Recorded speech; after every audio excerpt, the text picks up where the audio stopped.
There we go, Johnny. We're live. Live. Yeah. They said today's the 25th of June? Today is the 26th of June. 26th of June. Okay, I am here with Joni Titherington, and we're going to work on her bio or her intro. Okay. I can get that from other people, Okay. and I can get that from you, but you're the award-winning Joni Titherington these days. Award-winning. Nationally recognized, right? Yeah, well, actually, regionally recognized. The West Coast. West Coast, okay. That's pretty good, pretty good. So I sent you over the list of questions. I'm going to kind of stay close to that. Okay. Since I don't know what I'm doing, and I'm going to do the editing, and okay. we'll get it all right. Okay. Yeah. So, yeah, every time I pass by your circle, that's the only one in Oak Park, right? That's the only one in Oak Park, and it's probably the largest structure It's roundabout in the city. Yeah. So. I mean, the area's come such a long ways when Oh. you think about it. When you think about it, it's come an awful long ways. I kind of remember when we first bought our house here. Yeah. When I came home, there was no one around because we came and looked at it in the morning. And I thought, wow, Oak Park isn't so bad, you know. And Mom goes, no, I grew up in Oak Park. And then after we bought our house and we moved in, and I was bartending at the time, I get home about 3 o'clock in the morning, and there were people on my front porch gambling and selling drugs. So I said, oops. Not so nice. What can I do almost right away to change things? Yeah. That what year was that? That was 1996, November 96. Wow. Yeah. I was just like, wow. That's pretty good. That's pretty good. Okay, let me stick to the script. Okay. Okay, so you hit the first question. You kind of started in '96 was really the effort. And how well was it organized then? Was the neighborhood association already in place? No, the neighborhood association wasn't, but that was when we had gotten money in the neighborhood for Cops and Coffee. Yeah. So it was federal tax dollars that came here, kind of trickled down from Reagan, Bush kind of era. Mm-hmm. And it allowed the police to engage the community on a problem-solving basis. It wasn't response. It was responding to complaints from a 911 call or even a non-emergency call. Right. It was where we met once a month, much like Cops and Coffee is now. Yeah. And we talked about the issues in this general area just right here. In the North Oak Park area, what they call it now. Okay. They call it the Med Center area or something like that now, isn't it? Well, the branding's been going around. Branding's been going around, and the further north you go in Oak Park is more, they call it the Med Center area. And it was kind of the real estate industry that coined that to try to sell homes. And hey, you know, I don't blame them trying to do those things that, you know, are going to put, you know, families into homes. Yeah. But it's all Oak Park. Yep, it's all Oak Park. All the same zip code. Yeah. So, tell me about some of the things that were really effective in transforming the neighborhood. There wasn't one magic bullet at all, Al. There was just a caveat of different things that occurred and different personalities that either were currently living here in Oak Park or recently had moved into Oak Park back then. And we did street sweeps, we did sit-ins, we did sit-outs, we went to city council, we engaged our city and county representatives to kind of change what was going on here. I think one of the larger game changers were 5 years ago. We were awarded a Department of Justice grant called the Weed and Seed Grant. And it's about weeding out crime and blight and seeding in positive programming and activities in the community. And there were a lot of things that happened. The CASH, which is Community Against Sexual Harm, was created there, and that really addressed the street worker, sex worker issues in Oak Park, which were really prevalent here along Broadway and then Stockton Boulevard. Right. And that actually was a nationally recognized program after it was its first year inception here in Oak Park. And it was recognized by the Department of Justice at one of their national conferences in Tampa, Florida. So we were really proud of those accomplishments. But we also did things like stay away orders. We continued to do, along with Brian Fisher, St. Hope Academy, the Second Saturday cleanups.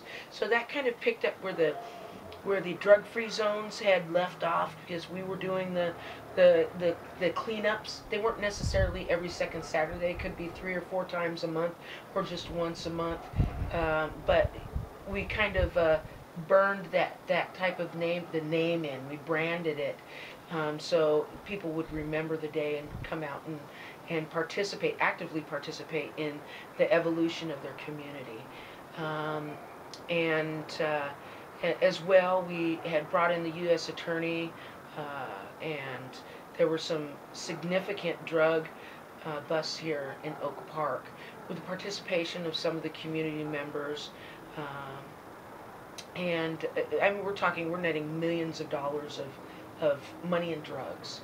And as well, that prompted the Sacramento Housing and Redevelopment to start purchasing some of the property here. Right. And a few of the properties that they purchased were stores where drugs and crime and were kind of being active with impunity. Right. And so almost in a block right from here, there's an empty lot that you'll see. You can drive by and maybe take a picture of it. But there they actually they called this the $1 Million Street. And people were selling drugs. In 1 year's time, there were 386 calls for service to that one corner.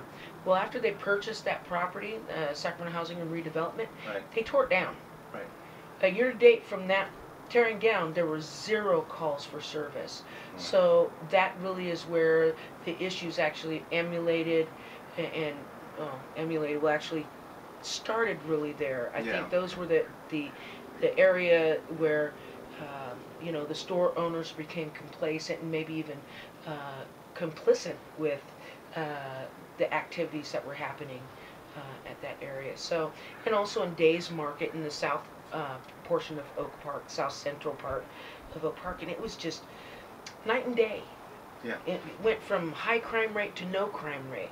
So all of those things in combination with itself actually really changed Oak Park and allowed us to continue to be actively participate on a different type of level, doing more events and activities. Now we have a Painter's Paradise that the Business Association sponsors every year. We have Celebrate Oak Park, that about 3,000 people show up every. Is it a kind of a community festival? It's a community festival. We're celebrating, where we were, because Oak Park was the first suburb of Sacramento, established in the 1800s, late 1800s. Oak Park was established as a suburb, and this was a place that everybody came to eat, play, go to church, shop, and there was just an evolution that happened during this 60s and 70s, and there was an exodus out of the middle class, of course. There were some other issues. A lot of the jobs left. There used to be a meat packing factory here called Made Right, and that went away. So jobs went away. So again, people moved further out to the suburbs, getting other types of industrial type of jobs, or going back to school and getting other jobs. So let me focus you. I'm going to focus you on just your spot right here. Just this spot here. Just this block here, this block stretch here. Okay. Tell me what you've done just on this block. I can't thank you for the compliment, but I can't say that I was the only hands that touched anything that happened here. But the things that really happened here is we had National Night Out, where our neighbors actually got out, met each other, broke bread, celebrated, problem solved, and created phone trees. When something happened, we didn't just put our earplugs in and turn the music up or the TV up. We actually came outside and engaged people and said, we really don't want we love you, we just don't want the behavior here.